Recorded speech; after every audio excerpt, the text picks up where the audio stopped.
Hey guys, this is doctor Saurabh Jain और आज इस वीडियो में हम बात करेंगे। अगर आप एक प्राइवेट मेडिकल कॉलेज ज्वाइन करने वाले हो, क्योंकि बहुत सारे बच्चों के मैसेज मेरे पास आ रहे हैं जिन्होंने इस बार डिसाइड किया कि वह प्राइवेट कॉलेज ज्वाइन करेंगे। तो अगर आप प्राइवेट मेडिकल कॉलेज ज्वाइन करने वाले हो, क्या चीज़ें हैं जो ध्यान रखनी है कॉलेज में एडमिशन के पहले and during your MBBS duration, ताकि आपको कॉलेज में प्रॉब्लम ना आए। क्योंकि देखो, प्राइवेट कॉलेज का सिस्टम गवर्नमेंट कॉलेज से बहुत डिफरेंट चलता है। प्राइवेट में कुछ पर्टिकुलर लोग होते हैं जिनके हाथ में बहुत पावर और बहुत कंट्रोल होता है, जो कॉलेज का मालिक कहलाता है, जबकि गवर्नमेंट का सिस्टम कंप्लीटली डिफरेंट होता है। तो सबसे पहला, फीस। आपको जो फीस स्ट्रक्चर बताया गया है प्रोस्पेक्टस में, उसके अलावा हो सकता है और कुछ हिडन फीस भी हो, कुछ हिडन चार्जेस हो जो जिसका आपको अभी आइडिया ना हो। इसलिए आप जिस भी कॉलेज में एडमिशन लेने का सोच रहे हो, या तो एक प्रॉपर ब्रोकर या काउंसलर हायर करो। क्योंकि देखो यार, 50 लाख रुपए लगाने वाले हो किसी काम में, तो वहाँ 15,000 रुपये और लगा लो पहले, लेकिन आपको प्रॉपर नॉलेज होना चाहिए कि उस कॉलेज में कुछ एक्स्ट्रा फीस वसूल तो नहीं की जाती है।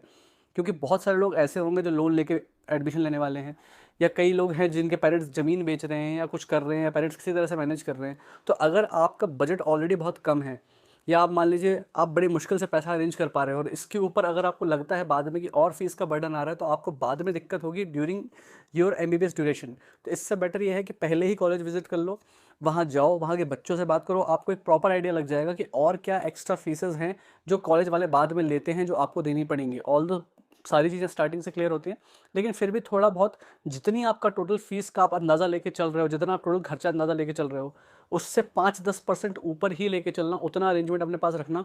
हो सकता ज़रूरत ना पड़े, लेकिन हो सकता है कि आपको कुछ एक्स्ट्रा खर्चे देने पड़ जाएँ।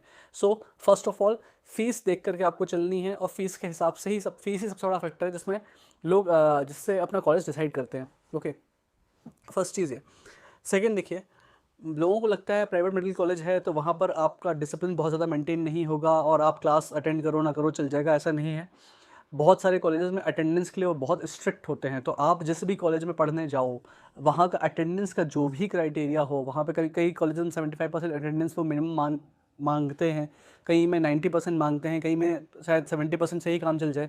सो वॉट एवर आपके कॉलेज का क्राइटेरिया है, अटेंडेंस प्रॉपर फुलफिल करना, क्योंकि बाद में ये फॉर्म भरने में और एग्ज़ाम देने में के टाइम पर प्रॉब्लम करते हैं। इसलिए अटेंडेंस, आपके कॉलेज का जो भी सिस्टम हो, जो भी आपके यहाँ का कल्चर हो, जो भी आपके यहाँ का माहौल हो, उसको प्रॉपरली स्ट्रिक्टली फॉलो करना है। फिर चाहे कुछ भी हो जाए, लेकिन अगर आप जिस कॉलेज में पढ़ रहे हो उसके मैनेजमेंट से कभी पंगा नहीं लेना है अंडर एनी कंडीशन। अगर आप जा रहे हो पढ़ने के लिए, डिसिप्लिन्ड पढ़ो, चुपचाप वहाँ से पढ़ो और बाहर निकलो। आपको बिल्कुल भी बहुत ज़्यादा लाइमलाइट में नहीं आना है, और बहुत ज़्यादा कोई ऐसा काम नहीं करना है जिससे मैनेजमेंट से आपका डिस्प्यूट हो जाए। क्योंकि देखिए, मैनेजमेंट बहुत स्ट्रांग होता है।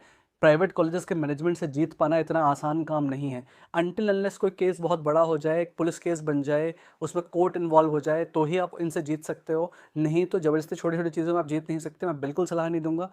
चुपचाप जाओ, पढ़ाई करो, इनविजिबल होकर के वहाँ पे घुसो, और इनविजिबल होकर के निकल जाओ। किसी को पता भी ना चले कि आप कब आए थे उस कॉलेज में और कब पढ़ के निकल गए। इतना शांति से अपना काम करना है और आगे अपना पीजी का देखना है। इसलिए मैनेजमेंट से पंगा नहीं लेना है।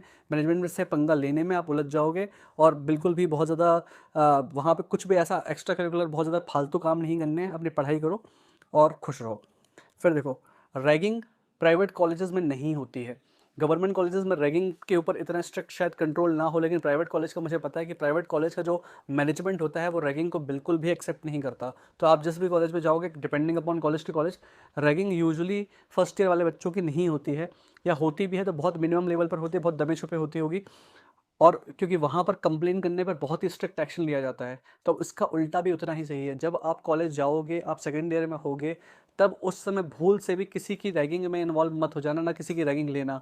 क्योंकि भले ही आप रैगिंग ले भी ना रहे हो, आप केवल वहाँ पे खड़े हुए हो, लेकिन अगर कंप्लेन चली जाती है तो प्राइवेट कॉलेजेस बहुत स्ट्रिक्ट एक्शन लेते हैं। इसलिए रैगिंग ना तो आपकी होगी, और ना ही आगे चल के कभी भूल से किसी बच्चे की लेना। रैगिंग में बिल्कुल भी इन्वॉल्व मत होना, क्योंकि गवर्नमेंट कॉलेज में शायद आप बच भी जाओ, प्राइवेट वाले बहुत स्ट्रिक्ट होते हैं इस चीज़ को लेकर के। They don't tolerate ragging. फिर जो प्रोफेसर्स होते हैं आपके कॉलेज के, यूजुअली बहुत अच्छे होते हैं।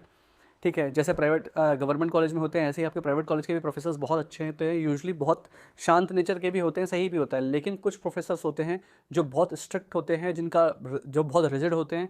तो कभी भी ये मत सोच के चलना कि तुम बहुत इंटेलिजेंट हो, और तुमने खुद अपनी सीट अर्न करी है, तुम नीट एग्ज़ाम देकर के यहाँ तक पहुँचे हो, तो हर कोई तुम्हें रिस्पेक्ट देगा। अगर आप किसी प्रोफेसर से पंगा लोगे, वो आपको पंगा लेना बहुत महंगा पड़ सकता है आगे आपके एग्ज़ाम पास करने में। इसलिए सबको बहुत रिस्पेक्ट से ट्रीट करना है, अपने आप को बहुत ज़्यादा इंटेलिजेंट समझ करके और बहुत होशियार बन करके, ज़बरदस्ती किसी से उलझना नहीं है। फिर देखो, कुछ मेरे पर्सनल सलाह हैं।